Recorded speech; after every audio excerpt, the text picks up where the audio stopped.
நண்பர்களே, இன்றைக்கி நம்ம மாடி தோட்டத்தில் முருங்கைக்காய் அறுவடை பண்ண போகிறோங்க. முருங்கைக்காய் அறுவடை பண்ண என்னோடய மகள் வந்திருக்கிறாங்க. காரக்குழம்பை கொதிக்க விட்டுட்டு 5 நிமிஷத்தில் எனக்கு காய் வந்தாகணும்னு வீட்டில் வேற சொல்லிட்டாங்க.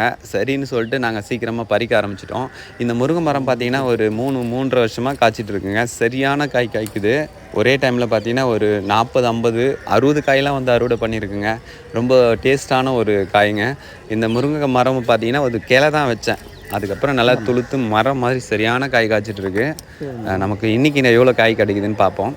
இது கூடவே கொஞ்சம் சுரைக்காயும் பீர்க்கங்காயும் இருக்குது. அதையும் பறிச்சுட்டு உங்களுக்கு மொத்தமாக எவ்வளோன்னு காமிக்கிறேன்.